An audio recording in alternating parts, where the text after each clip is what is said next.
I told my husband I couldn't afford to take unpaid maternity leave. He said he'd figure it out. 2 weeks after the baby was born, I found papers in his bag, a brand new truck lease in his name. When I asked how, he said, I used the savings. You'll go back to work. I found out my husband spent our entire emergency fund on a truck the same week I was bleeding through my postpartum pads every 2 hours. I'm 29, he's 33. We've been married 4 years. I got pregnant last year and we both knew money would be tight. I work in medical billing, he's in construction. My job offers maternity leave but it's unpaid. 12 weeks of nothing. I did the math over and over and kept coming to the same number. We couldn't afford it. Not with rent, his truck payment, his old truck, insurance, all of it. I told him 6 months before my due date. I was crying at the kitchen table with our bills spread out. I can't take the full 12 weeks. We'll lose the apartment. He grabbed my hand. Don't worry about it. I'll figure something out. You focus on staying healthy. I trusted him. I'm an idiot. Our daughter was born on a Tuesday. Emergency C-section, she came 5 weeks early. I was in the hospital for 4 days. He visited twice. Said work was slammed and he needed to pick up extra shifts for us. I was too exhausted and in too much pain to fight about it. 2 weeks later I'm home, barely able to stand up straight because my incision hurts like hell, and I'm trying to figure out how I'm going back to work in 4 weeks instead of 12. My boss already emailed asking when I'd be back. I hadn't responded yet. My husband comes home one evening and he's in the best mood I've seen in months. Smiling, whistling. I'm sitting on the couch holding our daughter, wearing the same milk-stained shirt for the 3rd day, and he walks past me to grab a beer. Good day? I asked. Great day, he said. Something felt off. He kept checking his phone and grinning. Around 9 p.m. he showered and said he was going to bed early. He left his work bag on the floor. I shouldn't have looked. But our daughter wouldn't sleep and I was losing my mind from exhaustion and I saw papers sticking out of the front pocket. Lease agreement. Brand new truck. Toyota Tacoma, fully loaded. His signature at the bottom. Start date 2 days after I gave birth. My hands started shaking. I pulled out more papers. Insurance documents. Registration. The monthly payment was $740. I woke him up. What is this? He sat up, saw the papers, and his face went red. Not embarrassed red. Angry red. You went through my stuff? How did you pay for this? The down payment alone is. I used the savings, he said. Like it was obvious. We needed a reliable vehicle. I couldn't breathe right. That was our emergency fund.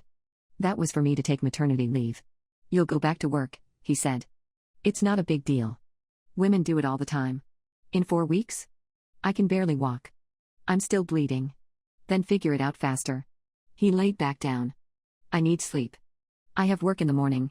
I stood there holding those papers, everything in my body screaming. I walked out of the bedroom and called my mom at 10 p.m. She drove 2 hours and picked me and the baby up that night. I've been at my parents' house for 5 days. He's called 6 times. The first 3 calls he yelled about me being dramatic. The 4th call he said I'm punishing him for providing. The 5th call he cried and said he thought I'd be happy he got a safe vehicle for our family. The 6th call, this morning, he said if I don't come home by Friday he's going to cancel my health insurance since I'm on his plan. My mom says I should file for divorce. My dad already called a lawyer. But I keep thinking about our daughter and how she's 2 weeks old and maybe I'm ruining her life over one stupid mistake he made. My sister says I'm not overreacting. My best friend says I am, that all men are selfish sometimes and I knew who I married. So I guess I'm asking, am I the asshole for leaving with our newborn because he bought a truck? He showed up at my parents' house 3 days ago with his mom. I was in the kitchen making a bottle when I heard his truck pull into the driveway. The new truck. I looked out the window and saw him getting out, and then his mom climbed out of the passenger side. My dad was already at the door before they could knock. I heard him say she doesn't want to see you through the screen. My husband's voice was loud enough that I could hear it from the kitchen. That's my daughter in there. I have rights. My mom took the baby from me and told me to stay inside. I didn't listen. I walked to the door and stood behind my dad. His mom spoke first. Sweetheart, this is getting out of hand. You need to come home and work this out like adults. He spent our savings on a truck while I was pregnant, I said. There's nothing to work out. It's a vehicle for the family, she said. Like I was stupid. You're being selfish. He's trying to provide. My husband pushed forward. I want to see my daughter. My dad didn't move. You can see her when there's a custody agreement in place. That's when my husband lost it. Started yelling about how I'm keeping his child from him, how I'm a vindictive bitch, how he should have known I'd pull something like this. His mom just stood there nodding along. I started crying. Not because I was sad. Because I was so angry I couldn't breathe right. My dad told them to leave or he'd call the police. They left. My husband peeled out of the driveway so fast he left tire marks. I called the lawyer my dad found the next morning. Her name is Ms. Chen and she's been practicing family law for 15 years. I told her everything. She didn't seem surprised by any of it. Does he have any history of violence? She asked. No. Just financial stuff. Threats? Controlling behavior? I thought about it. He controls the bank accounts. I have access but he gets alerts for every purchase over $20. He says it's to keep us on budget. She was quiet for a second. When did that start? 2 years ago. Maybe 3? And the truck purchase, did you have any warning? Any discussion? No. He said he'd figure out the maternity leave situation and then just spent the money. She explained that in our state, money earned during marriage is marital property. He can't just drain accounts without consequences. She said I need to document everything, get bank statements, keep a record of every call and text. Then she asked about health insurance. I told her about his threat to cancel it. She made a note and said that's considered financial abuse in custody cases, that judges don't look kindly on that kind of leverage. Start keeping a journal, she said. Write down every interaction, every threat, every time he shows up unannounced. Dates and times. I've been doing that. The notebook is already half full. Yesterday he texted me 47 times. I counted. Most of them were about how I'm destroying our family. How our daughter deserves her father. How I'm going to regret this. Then last night he sent me a screenshot of the health insurance portal. My coverage ends in 6 days unless I come home. I forwarded it to Ms. Chen. She called me an hour later and said we're filing for emergency custody and requesting he maintain my insurance. She sounded pissed. This is exactly the kind of behavior that helps your case, she said. Keep every message. Don't respond. I haven't responded to any of his texts. It's killing me not to. I want to tell him what a piece of shit he is. I want to scream at him through the phone. But Ms. Chen said silence is better. Let him dig his own grave. My mom has been amazing through all of this. She's been taking night shifts with the baby so I can sleep. My dad installed a camera on their front porch after my husband showed up. Just in case. I went back to my house 2 days ago to get more of our stuff. My husband was at work. I brought my dad and my brother with me just to be safe. The house was a mess. Dishes piled in the sink. His work clothes all over the floor. The bassinet we'd set up in the bedroom was shoved in the corner, still full of folded baby clothes I'd organized before I went into labor. I packed everything I could fit in my dad's truck. Clothes, important documents, the baby book my mom gave me. I was loading the last box when I saw my husband's laptop open on the coffee table. I shouldn't have looked. But I did. His email was open. There was a thread with his mom from the day before.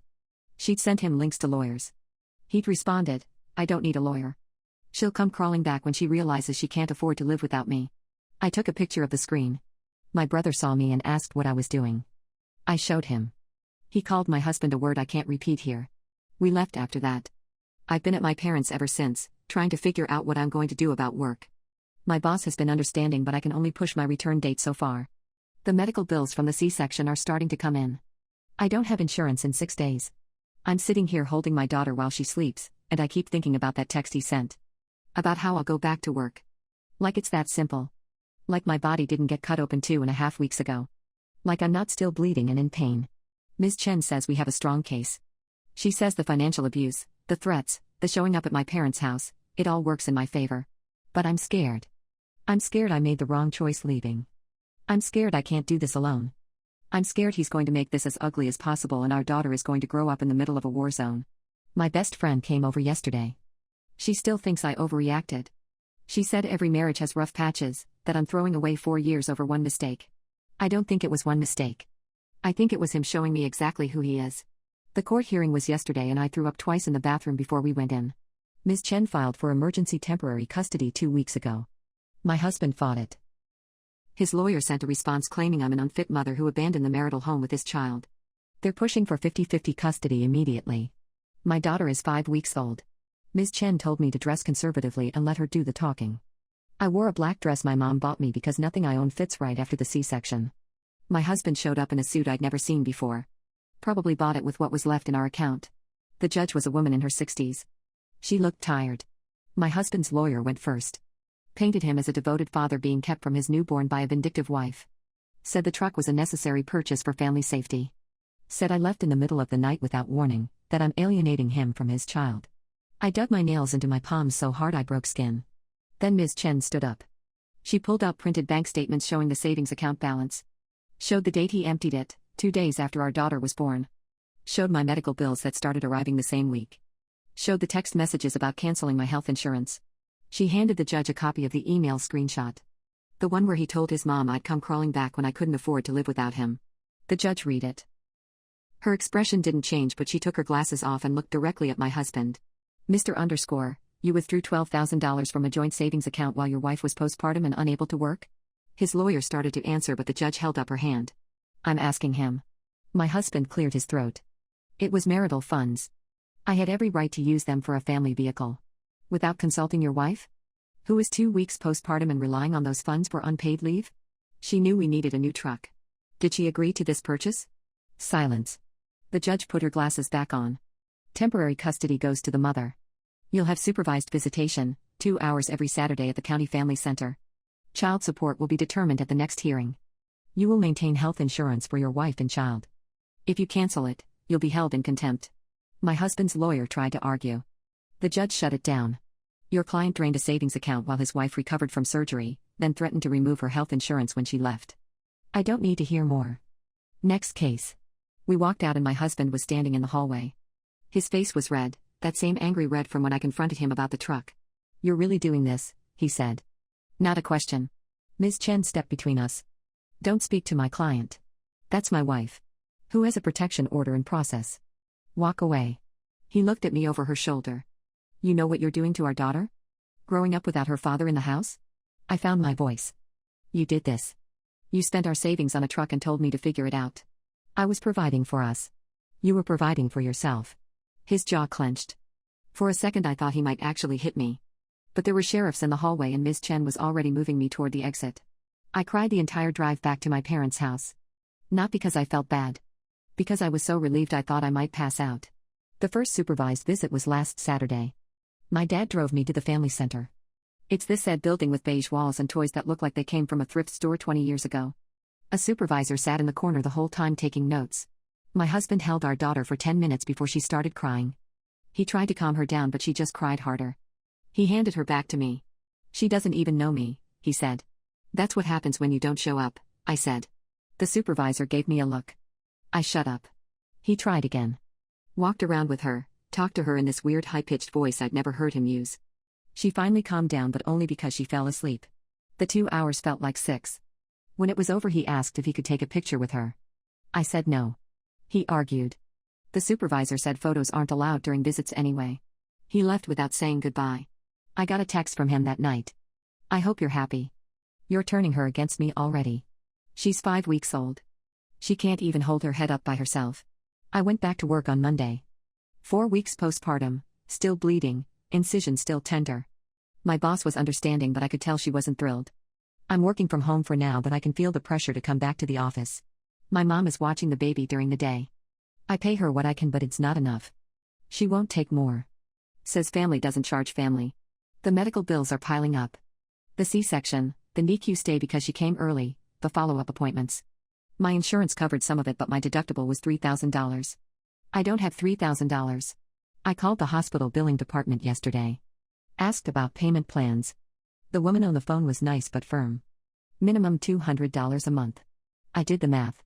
After rent for a new apartment, utilities, food, gas, child support hasn't started yet. I'll have maybe $50 left over each month. I'm applying for state assistance. My mom says there's no shame in it.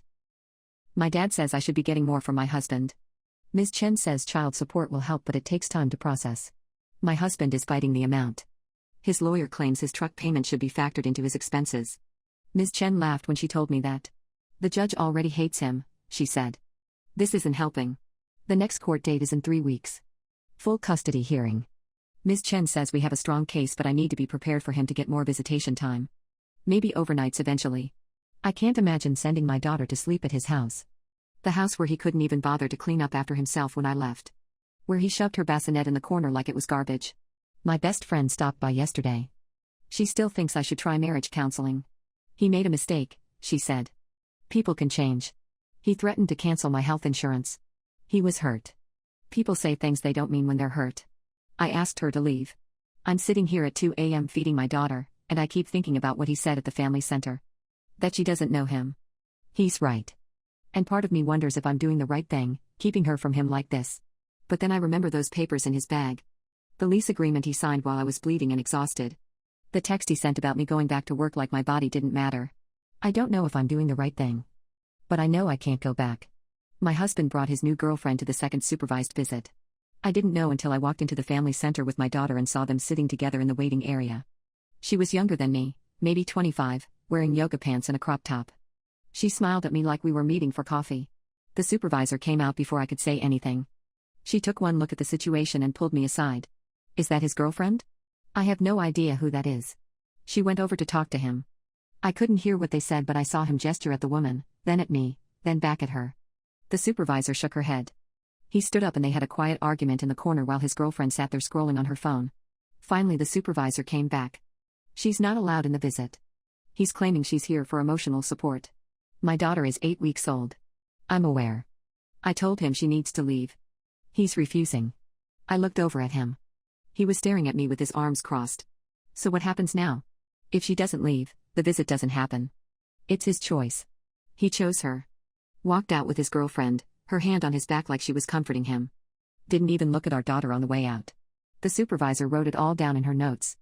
Said it would go in her report to the judge. I sat in my car for 20 minutes after, just staring at the steering wheel. My daughter was asleep in her car seat. She had no idea her father just picked some random woman over her. Ms. Chen called me that night after I emailed her what happened. She sounded excited in that way lawyers get when the other side does something stupid. This is exactly what we need, she said.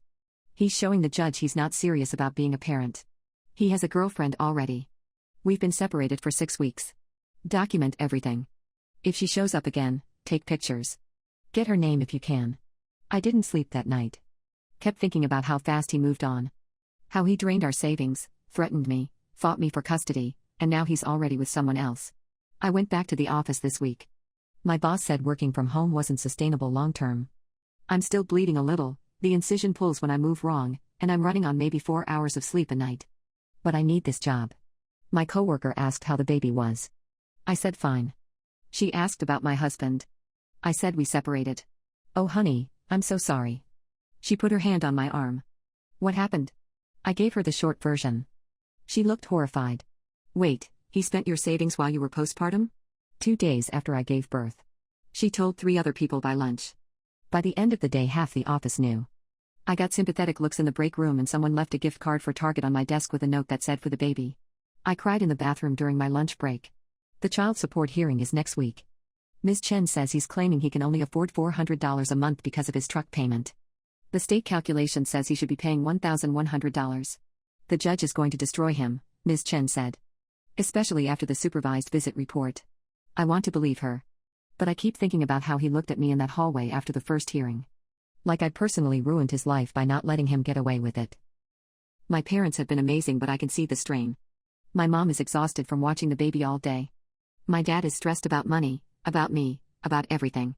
I need to find my own place, but I can barely afford groceries right now. I looked at apartments last weekend. Everything in my budget is either too far from work or in neighborhoods I wouldn't feel safe in. The places that are decent want first month, last month, and a security deposit. I don't have $3,000 sitting around. My husband has been texting me about the girlfriend. Says her name is something I can't pronounce and won't repeat here. Says she's really good with kids and wants to meet our daughter. I forwarded the text to Ms. Chen. She said not to respond. But yesterday he sent me a picture. Him and his girlfriend and our daughter. Except it wasn't our daughter, it was some random baby. The text said this could be us if you weren't so selfish. I stared at that picture for an hour. Tried to figure out whose baby it was. Why he would send me something like that. What he thought it would accomplish. Then I realized he's trying to bait me. Trying to get me to respond, to engage, to give him something he can use against me in court. I didn't respond. But I wanted to. My best friend called me yesterday. She'd heard about the girlfriend through mutual friends. She wanted to know if I was okay. I'm fine. You don't sound fine. What do you want me to say? That I'm shocked? I'm not. This is exactly who he is. Maybe she's good for him. Maybe he needed someone who wasn't so. I hung up on her. Haven't answered her calls since. My daughter had her 2-month checkup on Tuesday. The pediatrician asked how I was doing. I lied and said great. She didn't believe me. Postpartum is hard, she said. Especially when you're doing it alone. I'm not alone. I have my parents. But not your partner. I didn't know what to say to that. She gave me information about support groups. About postpartum depression screening. About resources for single mothers. I took the pamphlets and threw them away in the parking lot. I'm not depressed. I'm angry. There's a difference. The next supervised visit is on Saturday. Ms. Chen says if he brings his girlfriend again, we're filing a motion to have his visitation suspended until he completes a parenting class. He's not taking this seriously, she said. The judge needs to see that. I keep thinking about what the supervisor said. That it's his choice. He chose his girlfriend over his daughter. He chose a truck over our family. He keeps choosing himself, over and over, and somehow I'm the one who's supposed to be okay with it. I'm sitting here at 3 a.m. feeding my daughter and watching her sleep, and I keep wondering when this gets easier. When I stop feeling like I'm drowning. When I stop checking my phone every 10 minutes to see if he sent another insane text. Ms. Chen says the custody hearing in 2 weeks will be the turning point. That we have everything we need to get primary custody with limited visitation for him. But I keep thinking about that picture he sent. Him and his girlfriend and someone else's baby. The caption about how it could be us. He really thinks I'm the problem. He really believes I'm the one who destroyed this family. And I'm starting to realize he's never going to admit what he did. He's never going to apologize. He's never going to look at our daughter and realize he chose a truck payment over her future. The hearing is in 12 days. I've been practicing what I'll say if the judge asks me questions. Ms. Chen says to keep it factual, unemotional. Just the facts. But how do I explain in facts what it felt like to find those papers? To realize he spent our entire safety net while I was bleeding and helpless? How do I make a judge understand that this isn't about one mistake, it's about who he is? I don't know if I'm ready for this. But I don't have a choice anymore. The custody hearing lasted 3 hours and my husband's lawyer quit halfway through. I'm not exaggerating. The judge was questioning my husband about the truck purchase and he kept contradicting himself. First he said it was for family safety, then he said his old truck was fine but he deserved something nice, then he said I never told him not to buy it. His lawyer tried to redirect him but he wouldn't stop talking. Finally the judge asked him directly, "Did you discuss this purchase with your wife before withdrawing $12,000 from your joint savings account?" I didn't need to discuss it. It was my money too. Your wife was 2 days postpartum. She was relying on those funds for unpaid maternity leave. She could have gone back to work sooner. The judge stared at him. Ms. Chen later told me she'd never seen a judge look at someone like that in her entire career. Then his lawyer asked for a recess. She came back 20 minutes later and told the judge she was withdrawing from the case. My husband had to represent himself for the rest of the hearing. It got worse from there. The judge asked about the supervised visits. He said they were going well until I poisoned our daughter against him. She's 3 months old, the judge said. She cries every time I hold her. Because she doesn't know you. According to the supervisor's report, you missed 2 visits and brought your girlfriend to another. She's part of my life now. She should meet my daughter. Ms. Chen stood up. Your Honor, he's been separated from his wife for less than 3 months. His daughter was born 11 weeks ago. This relationship began while he was still married. The judge looked at my husband. Is that true? He didn't answer right away. That was answer enough. I met her after we separated. You separated 7 weeks ago. The supervised visit where she appeared was 5 weeks ago. So you met her, started a relationship, and brought her to meet your infant daughter within 2 weeks? It's not like that. Then what is it like? He couldn't explain. Just kept saying it wasn't a big deal, that I was making everything worse than it was, that he was trying to be a good father and I wouldn't let him. The judge cut him off. I've read the financial records. I've read the text messages. I've read the supervisor's reports. You withdrew your family's emergency fund for a luxury purchase while your wife recovered from surgery. You threatened to cancel her health insurance when she left. You've shown minimal interest in parenting your daughter. I'm granting primary physical custody to the mother. My husband stood up. That's not fair. Sit down. She's keeping my daughter from me. You did that yourself. Child support is set at $1,100 monthly.